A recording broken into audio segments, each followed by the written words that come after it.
सत्संग जी प्यार से कहना जी, धन निरंकार जी।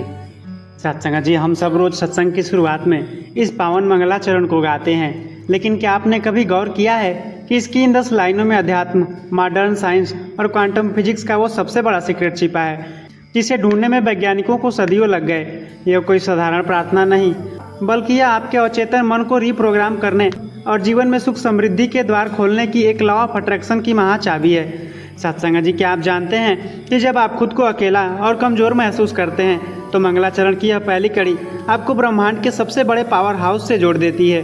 हे समर्थ परमात्मा। समर्थ का मतलब है जो सब कुछ करने में सक्षम है, जिसके लिए कुछ भी असंभव नहीं है। जब जीवन में बड़ी से बड़ी मुसीबत आए तो यह शब्द याद दिलाता है कि हमारा मालिक सर्वशक्तिमान है। हे निर्गुण निरंकार। विज्ञान कहता है कि सृष्टि के निर्माण से पहले कुछ नहीं था, केवल एक अदृश्य शून्य था। वही शून्य निर्गुण निरंकार है, जिसका कोई भौतिक रूप या सीमा नहीं है। अब आता है तू करता है जगत का, तू सबका आधार। इस पूरी सृष्टि को बनाने वाला, हर एक परमाणु को अपनी जगह टिकाए रखने वाला आधार यही निरंकार है। सत्संग जी, सोचिए, दुनिया की सबसे बड़ी इमारत बुर्ज खलीफा हवा में तो नहीं टिकी है। उसके नीचे जमीन के अंदर एक बहुत मजबूत आधार है जो दिखाई नहीं देता, लेकिन पूरी इमारत का बोझ उठाए रखता है। ठीक इसी तरह यह निरंकार हमारा वो अदृश्य आधार है। जब हम इस लाइन को गाते हैं तो हमारे भीतर का सारा डर खत्म हो जाता है, क्योंकि हमें समझ आ जाता है कि हमारा आधार कोई इंसान नहीं, बल्कि खुद ब्रह्मांड का रचयिता है। सत्संग जी, आज के वैज्ञानिक जिस थ्योरी को गॉड पार्टिकल कह रहे हैं, हमारे संतों ने उसे सदियों पहले से एक लाइन में लिख दिया था, कण कण में है बस रहा तेरा रूप अपार। विज्ञान ने जब एटम को तोड़ा तो पाया कि हर कण के भीतर एक अदृश्य ऊर्जा काम कर रही है। मंगलाचरण कहता है कि सृष्टि के हर छोटे से छोटे कण में इसी निरंकार का वास है। 3 काल है सत्य तू, मिथ्या है संसार। 3 काल यानी भूत, भविष्य और वर्तमान, जो कल भी था, आज भी है और हमेशा रहेगा, यही सत्य है। और मिथ्या का मतलब झूठ नहीं, बल्कि बदलने वाला है। यह संसार हर पल बदल रहा है, हमारी उम्र बदल रही है, इसलिए यह मिथ्या है। जब आप थिएटर में फिल्म देखने जाते हैं तो स्क्रीन पर कभी कार चलती है, कभी लड़ाई होती है, कभी रोना धोना होता है, वो सब बदलता रहता है। लेकिन जिस सफ़ेद स्क्रीन पर वो फिल्म चल रही है वो वैसी की वैसी ही स्थिर रहती है। यह संसार उस बदलती हुई फिल्म की तरह है और यह निरंकार उस सफ़ेद स्क्रीन की तरह है, जो कल भी थी, आज भी है और फिल्म खत्म होने के बाद भी रहेगी। जो इस स्क्रीन अर्थात सत्य को पकड़ लेता है वह जीवन के दुखों से मुक्त हो जाता है। सत्संग जी, अगर आपको लगता है कि भगवान कहीं आपसे दूर बैठा है तो मंगलाचरण की यह लाइन आपके इस भ्रम को तोड़ देगी। घट घट वासी है प्रभु। घट का मतलब है शरीर या घड़ा। प्रभु आसमान में नहीं, बल्कि हर एक इंसान के दिल के भीतर सांस बनकर धड़क रहा है। अविनाशी करतार, जिसका कभी विनाश नहीं हो सकता, जो मौत से भी परे है। दया से तेरी हो सभी भव सागर से पार। हम अपनी चालाकियों या कर्मों के घमंड से इस दुनिया की उलझनों से पार नहीं पा सकते। वहाँ सिर्फ और सिर्फ इस दातार की दया ही काम आती है। सोचिए, आपको एक बहुत बड़ा समंदर पार करना है और चारों तरफ लहरें उठ रही हैं। आप तैरकर उसे पार नहीं कर सकते, लेकिन अगर आप एक मजबूत जहाज में बैठ जाएं तो कप्तान की सूझबूझ से आप बिना डूबे पार उतर जाएंगे। सत्संग जी, यह संसार वो खतरनाक समंदर है और सतगुरु का ज्ञान व निरंकार की दया वो जहाज है। जब हम मंगलाचरण की इस पंक्ति को गाकर खुद को इसकी दया के हवाले करते हैं तो हमारी लाइफ की नैया डूबने से बच जाती है। निराकार और साकार, ये 2 अलग अलग बातें लगती हैं, लेकिन मंगलाचरण की यह लाइन इन दोनों को एक करके अध्यात्म का सबसे बड़ा सीक्रेट हमारे सामने खोलती है। निराकार साकार तू, जो अदृश्य है वो निराकार है, और जब वह शक्ति प्रकृति के रूपों में या सदगुरु के पावन रूप में हमारे सामने आती है तो वो साकार है। पानी जब अदृश्य भाव बनता है तो निराकार है, और जब जमकर बर्फ का टुकड़ा बनता है तो साकार है, पर तत्व तो एक ही है। जग के पालनहार, इस पूरी सृष्टि को पालने वाले, हर जीव को दाना पानी देने वाले केवल आप ही हैं। है बेअंत महिमा तेरी दाता अपरंपार, जिसकी कोई सीमा न हो। इंसानी दिमाग कितना भी सोच ले, इसकी महिमा का अंत नहीं पा सकता। सत्संग जी, सूरज हमसे करोड़ों किलोमीटर दूर है, हम उसे छू नहीं सकते। वह एक तरह से निराकार जैसी अदृश्य शक्ति का केंद्र है, लेकिन उसकी जो धूप और रोशनी हमारे आंगन में आती है उसे हम महसूस कर सकते हैं। पौधे उससे अपना भोजन बनाते हैं। इसी तरह यह दातार निराकार होते हुए भी अपनी रहमतों के रूप में हमारे जीवन को रोज पाल रहे हैं और संभाल रहे हैं। सत्संग जी, मंगलाचरण की आखिरी 2 लाइनें केवल निरंकारी मिशन का नहीं, बल्कि पूरी इंसानियत का सबसे बड़ा घोषणा पत्र है। इसके बिना हर प्रार्थना अधूरी है। परमपिता परमात्मा, सब तेरी संतान, जब परमात्मा हमारा एक पिता है तो इस दुनिया का हर इंसान हमारा सगा भाई या बहन है। यहाँ आकर वसुधैव कुटुंबकम यूनिवर्सल ब्रदरहुड का सपना सच होता है। जब सब उसकी संतान है तो नफरत और भेदभाव की कोई जगह बचती ही नहीं है। भला करो सबका प्रभु, सबका हो कल्याण, यह इस मिशन की सबसे खूबसूरत खूबसूरती है। एक निरंकारी गुरसिक कभी केवल अपने लिए सुख नहीं मांगता, वह जब भी हाथ उठाता है पूरी कायनात के लिए, हर एक इंसान के लिए कल्याण और भले की अरदास करता है। सत्संग जी, मंगलाचरण केवल होठों से दोहराने वाले शब्द नहीं है, यह सीधे ब्रह्मांड के मालिक के साथ अपना कनेक्शन लाइव करने की रूहानी तकनीक है। जिस प्रार्थना की शुरुआत समर्थ परमात्मा से हो और अंत सबके कल्याण पर हो, वो प्रार्थना कभी निष्फल नहीं जा सकती। सत्संग जी, क्या आप जानते हैं कि आज के दौर में 90% लोग मानसिक तनाव, डिप्रेशन या एंग्जाइटी का शिकार क्यों हैं? इसका सबसे बड़ा कारण समय का वो चक्र है जिसे हमारे मंगलाचरण की केवल एक लाइन, तीन काल है सत्य तू, मिथ्या है संसार, पूरी तरह ठीक कर सकता है। सत्संग जी, इंसान का दिमाग या तो भूतकाल की यादों में भटकता रहता है और दुखी होता है, या फिर भविष्य काल की चिंताओं में डूबकर डरता रहता है। वह कभी भी वर्तमान में जी नहीं पाता। लेकिन जब हम मंगलाचरण में गाते हैं कि तीन काल है सत्य तू, तो इसका मतलब है कि यह निरंकार समय के तीनों चक्रों अर्थात भूत, भविष्य, वर्तमान, इन सब में एक रस स्थिर और शाश्वत है। जब हमारी आत्मा इन तीनों कालों के सत्य से जुड़ जाती है तो हमारा मन भटकना बंद कर देता है। हमें यह समझ आ जाता है कि जो संसार पल पल बदल रहा है उसके पीछे छिपी शक्ति बिल्कुल स्थिर है। सत्संग जी, कल्पना कीजिए कि आप एक बहुत तेजी से चलती हुई ट्रेन की खिड़की के पास बैठे हैं। जब आप बाहर देखते हैं तो आपको पेड़ पौधे, खंभे और इमारतें बहुत तेजी से पीछे भागती हुई दिखाई देती हैं। सब कुछ इतनी तेजी से बदलता है कि आपकी आंखें थक जाती हैं और चक्कर आने लगता है। लेकिन जैसे ही आप ऊपर आसमान में चमकते हुए सूरज या चांद को देखते हैं तो वह बिल्कुल स्थिर दिखाई देता है। ऐसा लगता है कि वह आपके साथ साथ चल रहा है। सत्संग जी, यह भागती ही दुनिया उन पीछे छूटते हुए पेड़ों की तरह मिथ्या है जो मन को थका देती है, और यह निरंकार उस चांद की तरह स्थिर और सत्य है। मंगलाचरण गाते ही हमारा ध्यान भागती दुनिया से हटकर इस स्थिर परमात्मा पर टिक जाता है, जिससे मन को तुरंत परम शांति मिलती है। सत्संग जी, लोग कहते हैं कि मैं बहुत मेहनत करता हूँ, मैं बहुत दान पुण्य करता हूँ, तो मुझे दुखों से मुक्ति क्यों नहीं मिलती? मंगलाचरण की यह पंक्ति हमारे भीतर के उस सूक्ष्म अहंकार को तोड़ती है जो हमारी तरक्की का सबसे बड़ा रोड़ा है। संसार में लोग अक्सर अपनी भक्ति, अपनी समझदारी या अपनी धन दौलत का घमंड करने लगते हैं। उन्हें लगता है कि वे अपने दम पर इस संसार के दुखों के समंदर को पार कर लेंगे।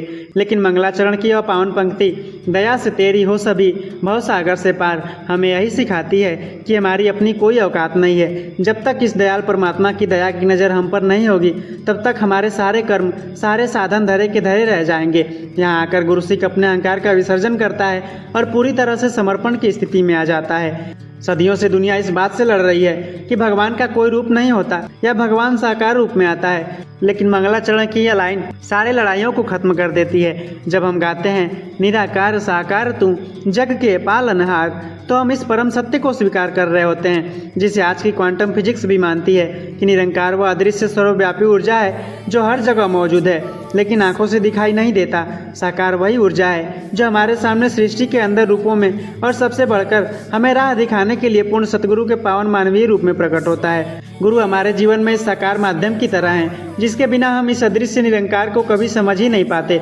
सोचिए, आपके घर की दीवारों के अंदर जो तार फैले हैं उनमें बिजली दौड़ रही है, लेकिन क्या आप उस बिजली को नंगी आंखों से देख सकते हैं? क्या उसे छू सकते हैं? नहीं, वह अदृश्य है यानी निराकार है। लेकिन जैसे ही आप स्विच ऑन करते हैं वही बिजली बल्ब के रूप में रोशनी देने लगती है, पंखे के रूप में हवा देने लगती है और हीटर के रूप में गर्मी देने लगती है। अब वह बिजली अपने साकार रूप में आपके काम आ रही है। बिजली की तरह यह परमात्मा भी पूरी सृष्टि में निराकार रूप में व्याप्त है, लेकिन जब हमें इसकी रहमत का अनुभव करना होता है तो यह साकार सदगुरु के रूप में प्रकट होकर हमारे जीवन के अंधकार को मिटा देते हैं। इसलिए मंगलाचरण की यह लाइन निराकार और साकार के इस खूबसूरत मिलन का उत्सव है। सत्संग जी, मंगलाचरण की एक एक पंक्ति इंसानी सोच को संकीर्णता से उठाकर ब्रह्मांडीय विशालता से जोड़ देती है। जब तक हम खुद को कर्ता मानेंगे परेशान रहेंगे, लेकिन जैसे ही मंगलाचरण गाकर इसे कर्ता मान लेंगे जीवन में बरकत और सुकून का आगाज हो जाएगा। आज दुनिया में चारों तरफ युद्ध हो रहे हैं। लोग जाति, धर्म और देश के नाम पर एक दूसरे का खून बहा रहे हैं, लेकिन क्या आपने कभी सोचा है कि दुनिया की इन तमाम नफरतों का इलाज मंगलाचरण की सिर्फ इस एक लाइन में छिपा है। जब हम गाते हैं परम पिता परमात्मा सब तेरी संतान, तो हम कोई साधारण कविता नहीं पढ़ रहे होते, बल्कि हम ब्रह्मांड के सबसे बड़े सामाजिक सच की घोषणा कर रहे होते हैं। निरंकारी मिशन का सबसे मुख्य सिद्धांत यही है कि जब भगवान हमारा एक साझा पिता है तो इस धरती पर रहने वाला हर एक इंसान हमारा सगा भाई या बहन है। जब तक इंसान भगवान को अलग अलग मानता है तब तक वह इंसानों में भी फर्क करता है, लेकिन जैसे ही सदगुरु के ब्रह्म ज्ञान द्वारा यह समझ आ जाता है कि सबके भीतर एक ही परमपिता का अंश है, तो नफरत की सारी दीवारें ताश के पत्तों की तरह ढह जाती हैं। फिर न कोई पराया बचता है और ना कोई दुश्मन। सत्संग जी, आप इमेजिन करिए कि एक बहुत बड़ा आम का पेड़ है। उस पेड़ पर हजारों पत्तियां लगी हैं, सैकड़ों आम लटके हैं और कई टहनियां हैं। ऊपर से देखने पर हर पत्ती अलग दिखाई देती है, हर फल अलग जगह लटका है, लेकिन अगर आप गहराई में जाकर देखें तो उन सभी पंक्तियों और फलों को जीवन देने वाली जड़ और उसके भीतर बहने वाला पानी एक ही है। क्या कभी एक पत्ती दूसरे पत्ती से नफरत कर सकती है? बिल्कुल नहीं, क्योंकि वे जानती हैं कि वे एक ही पेड़ का हिस्सा है। सत्संग जी, यह पूरी मानवता उस विशाल पेड़ की तरह है और यह निरंकार उसकी जड़ है। हम सब उसकी पत्तियां हैं। जब हम मंगलाचरण की इस कड़ी को गाते हैं तो हमारे भीतर से परायपन का भ्रम खत्म हो जाता है और हम पूरी दुनिया को अपना परिवार मानने लगते हैं। सत्संग जी, दुनिया की हर प्रार्थना में इंसान सिर्फ अपने लिए, अपने परिवार के लिए या अपनी सुख समृद्धि के लिए मांगता है, लेकिन निरंकारी मंगलाचरण की आखिरी लाइन इंसानी सोच को इतना विशाल बना देती है कि यहाँ आकर इंसान निस्वार्थ दुआ का साक्षात रूप बन जाता है। मंगलाचरण की आखिरी लाइन यह है कि भला करो सबका प्रभु, सबका हो कल्याण। यहाँ ध्यान दीजिए, यहाँ यह नहीं कहा गया कि मेरा भला करो या मेरे परिवार का कल्याण करो। यहाँ सबका शब्द इस्तेमाल 2 बार किया गया है। अध्यात्म और आधुनिक मनोविज्ञान का एक बहुत बड़ा नियम है जिसे ला फीको या कर्म का सिद्धांत कहते हैं। आप ब्रह्मांड को जो देते हैं वही आपके पास साथ ही कई गुना होकर वापस लौटता है। जब आप पूरी सृष्टि के भले की कामना करते हैं तो सबके भीतर आप और आपका परिवार अपने आप आ जाते हैं। यह स्वार्थ से परमार्थ की ओर बढ़ने की पराकाष्ठा है। जब आप कभी किसी ऊंचे पहाड़ वाले इलाके में जाते हैं और वहाँ जोर से चिल्लाते हैं तुम बहुत अच्छे हो, तो कुछ ही सेकंड में चारों तरफ के पहाड़ों से टकराकर वही आवाज़ आपको हजारों बार सुनाई देती है, तुम बहुत अच्छे हो, तुम बहुत अच्छे हो। इसके विपरीत अगर आप वहाँ चिल्लाएंगे मैं तुमसे नफरत करता हूँ, तो पहाड़ों से नफरत की ही गूंज वापस आएगी। यह ब्रह्मांड भी ठीक उसी पहाड़ी की तरह है। जब आप मंगलाचरण की इस पंक्ति को गाकर रोज पूरी सृष्टि के लिए कल्याण और भले की वाइब्रेशंस भेजते हैं तो कुदरत घूमकर आपके जीवन को भी खुशियों, बरकत और कल्याण से भर देती है। दूसरों का भला मांगने वाला का कभी बुरा हो ही नहीं सकता। सत्संग जी, निरंकार दातार हमारी हर श्वास का रखवाला है। तो सत्संग जी, हमने समर्थ परमात्मा के आधार को समझा, कण कण में बसते अविनाशी रूप को देखा, दया के जहाज को जाना, निराकार साकार के विज्ञान को समझा और विश्व बंधुत्व की इस पावन अरदास को भी महसूस किया। तो आइए अब इसका फाइनल कंक्लूजन अपने दिल में उतार लें। सत्संग जी, निरंकारी मिशन का यह पावन मंगलाचरण केवल सत्संग शुरू करने का कोई नियम नहीं है, बल्कि यह रोज सुबह शाम अपने मन के दर्पण को साफ करने का एक रूहानी साबुन है। यह हमें सिखाता है कि जीवन में कितनी भी उथल पुथल हो, अगर हमारा आधार स्थिर है तो हम कभी डगमगा नहीं सकते। जब हम इस भाव से पूरी तरह भर जाते हैं तो हमारा जीवन साक्षात सत्संग बन जाता है। सत्संग जी, इस पूरे दिव्य सत्य की आत्मा को संतों ने इस सुंदर बाड़ी में समेटा है। मंगलाचरण जुगाएगा, मन का मैल मिटाएगा, निरंकार के पावन रंग में वो पल में रंग आ जाएगा। सत्संग जी, यह निरंकार दातार हमारी हर श्वास का रखवाला है। सत्संग जी, हमने देख लिया कि मंगलाचरण की शुरुआत हे समर्थ परमात्मा से होती है और अंत सबका हो कल्याण पर। तो आज से आप जब भी किसी मुसीबत में घिरो तो दुनिया के आगे हाथ फैलाने से पहले आंखें बंद करना और ब्रह्मांड का यह सबसे शक्तिशाली पासवर्ड बोलना, क्योंकि जिसके साथ खुद समर्थ खड़ा हो उसकी लाइफ का कल्याण होना तो पक्का है। सत्संग जी, यह निरंकार दातार हमारी हर श्वास का रखवाला है। तो आइए आज हम सब मिलकर पूर्ण सतगुरु माता सुदीक्षा जी महाराज के पावन चरणों में यही अरदास करें कि हमारे मुख से निकलने वाला मंगलाचरण केवल होठों तक न रहे बल्कि हमारे कर्मों से प्रकट होने लगे। सत्संग जी, यदि आज के इस मंगलाचरण के गहरे और वैज्ञानिक सार ने आपके दिल को छुआ तो कमेंट बॉक्स में धन निरंकार जी लिखिए और अपनी हाजिरी जरूर लगाइए और यह भी जरूर बताइए कि आपको मंगलाचरण की कौन सी पंक्ति सबसे ज़्यादा प्रेरित करती है। सत्संग जी, इस पावन और ज्ञानमयी संदेश को अपने मित्रों, परिवार और साथ संगत के संतों के साथ शेयर करना ना भूलें ताकि हर कोई इस असीम आनंद से जुड़ सके। और सत्संग जी, अगर आप इस चैनल पर नए हैं तो सब्सक्राइब करके इस रूहानी परिवार का हिस्सा बने। सत्संग जी, प्यार से कहना जी, धन निरंकार जी।